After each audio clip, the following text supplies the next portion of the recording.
இதில் ஒன்று சொல்லணுன்னா, வள்ளலார் வந்து அவர் வந்து அந்த ஜோதியா அவர் ஆகிறதுக்கு முன்னாடி பார்த்தீங்க அப்படின்னு சொன்னால் எல்லாருக்கும் என்னென்னமோ செய்யணும்னு எல்லாம் செஞ்சுட்டு இவர் என்ன பண்ணுறாரு, இவருக்கு அந்த தருணம் வந்தபோது இவர் என்ன பண்ணுறாரு, இன்னும் டைம் நமக்கு இருக்குதுன்னு. அப்போ தான் இந்த கலியுகம்னு ஒன்று நடந்துகிட்டு இருக்குது. இப்போ வரைக்கும் இது முடிஞ்சது. ஆனால் இப்போ வரைக்கும் வந்து ஒரு சிலருக்கு இருக்குதுங்கிறவங்களுக்கு இருக்குது, இல்லைங்கிறவங்களுக்கு இப்போ நம்ம மாதிரி இருக்கிறவங்களுக்கெல்லாம் நமக்கு வந்து அது என்னங்கிறது தெரிஞ்சிருச்சு. அப்போ இவர் இங்கே போகும்போது என்ன ஆகுதுன்னா, இவர் அந்த ரூமுக்குள்ளே இவர் போகும்போது என்ன சொல்லிட்டு போகிறாரு, 2.5 கடிகை முடிஞ்சு நான் வர்றேன் அப்படின்னு சொல்லிட்டு அவர் போகிறார். 2.5 கடிகை காலம் முடிஞ்சது, நான் வருவேன், திருப்ப வருவேன், செத்தவரையிலாம் எழுப்புவேன் நான் அப்படின்னு சொல்லிட்டு போகிறார்.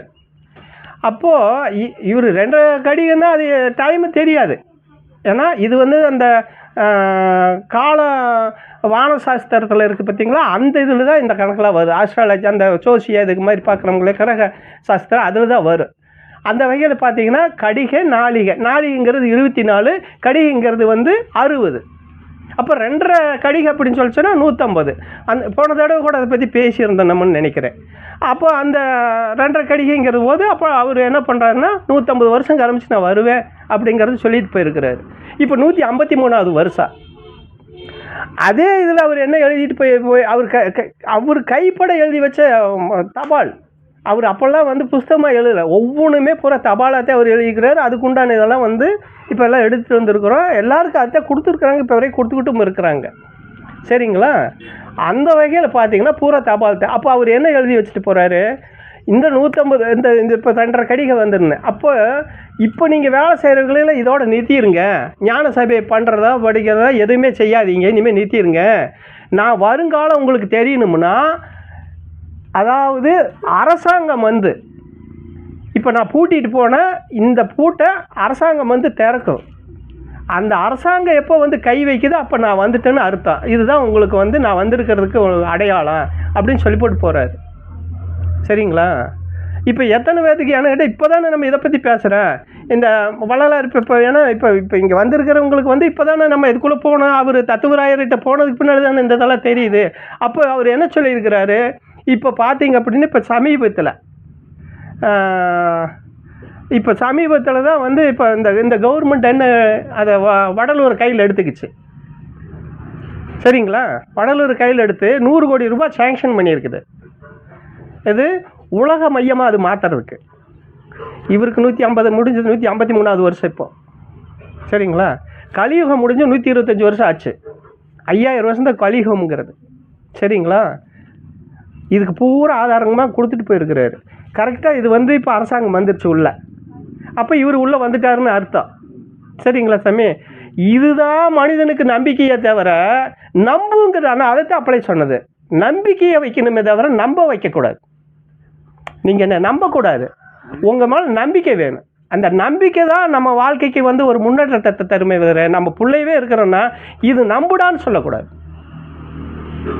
புரியுதுங்களா? நம்பிக்கை அவனுக்கு உருவாக்கணுமே தவிர யாரையுமே வந்து நம்ம கூட திணிக்கக்கூடாது.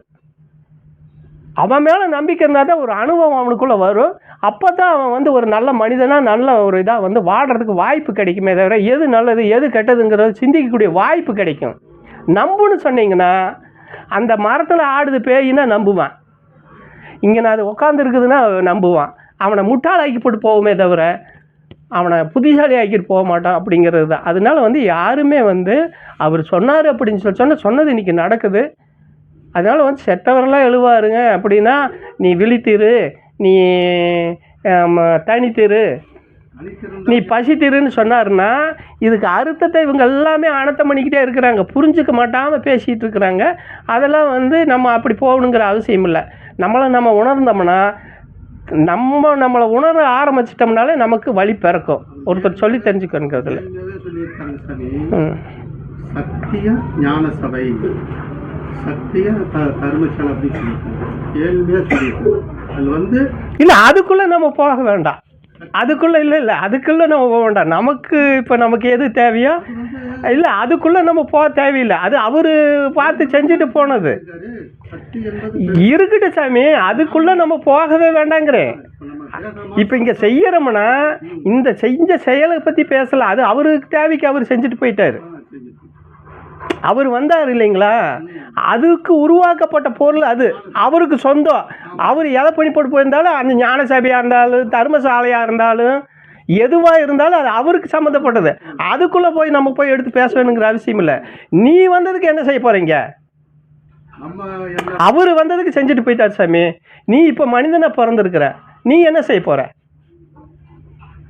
அப்படிதான் பார்க்கணுமே தவிர செஞ்சதை பற்றி நம்ம அவர் செஞ்சார் அதை பற்றியே பேசிட்டு இருக்கப்ப இதெல்லாம் இப்போ எப்படின்னு கேட்டால், இதுக்கு தான் இவர் சொல்லுவார், தான் தங்க ஒரு தாவாரமில் உனக்கு தேவாரம் எதுக்குடின்னு குதம்பை சித்தர் சொல்லுவார். தான் தங்க தாவாரம் இல்லை உனக்கு தேவாரம் எதுக்குன்னு. காரணம் என்ன தெரியுமா? இன்றைக்கி நம்ம மனுஷன் எப்படி வாழ்ந்துட்டு இருக்கேன்னு தெரியுங்களா? நமக்கு சொந்த பந்தமோ இல்லை ஒரு முக்கியமான ஆளுங்க நம்ம வீட்டுக்கு வந்துடுவாங்க. நம்ம வீட்டில் நம்ம வீட்டுக்கு பக்கத்தில் ஒரு நல்ல மாடி வீடாக இருக்கும், சரிங்களா? அவர் நல்ல பிஸ்னஸில் நல்ல வழியாக நல்ல ஓஹோன்னு நல்ல ஒரு இதில் இருப்பார், சரிங்களா? இவர் வந்தவர் சும்மா இருக்குமா? இவர் கூரை வீட்டில் இருப்பார். இவர் வந்தவர் சும்மா இருக்க மாட்டார், இதாவது வீடு சூப்பராக கட்டிக்கிறாங்கன்னு. இவர் என்ன பண்ணுவார் தெரியுமா? இவர் வந்தவர், நீங்கள் எதுக்கு வந்தீங்களோ நீங்கள் காரியத்தை பார்த்துட்டு போங்கன்னு இவர் சொல்ல மாட்டார். அவருக்கு 5 கப்பல் இருக்குது, 5 ராக்கெட் இருக்குது, 5 ஹெலிகாப்டர் இருக்குது அப்படின்னு அவரை பற்றி இவர் புகழ்வார் தவிர இவர் வீடு ஓட்ட வீடாக இருக்குதுங்கிறத மறந்துட்டு பேசுவார். அது மாதிரி வள்ளலார் வாங்கி வச்சதை பற்றி நம்ம பேசக்கூடாது. நமக்கு தாவாரம் இல்லாத ஆள் நம்ம அதை பேசுகிற தகுதி நமக்கு இல்லை, சரிங்களா சாமி? நம்ம வீடு ஓட்ட வீடு, நம்ம வீட்டை மேயறதுக்கு உண்டான வழி பார்க்கலாம். பக்கத்து வீட்டுக்காரன் எப்படி இருந்தால் நமக்கு என்ன? அப்போ அது மாதிரி தான் வள்ளலாருமே. அது பக்கத்து வீட்டுக்கார ஆள் அவர் வள்ளலார் பணக்காரரு, நம்ம இல்லாத சோம்பி நம்மளை பார்க்கணும். ஏன்னு சாமி? உண்மை தானே? அடுத்தவளை பற்றியே பேசிட்டே சாமி நம்ம நாசமாக போனால் நம்மளை பற்றி சிந்திக்கலையே ஒரு நிமிஷம். ஏன் சாமி?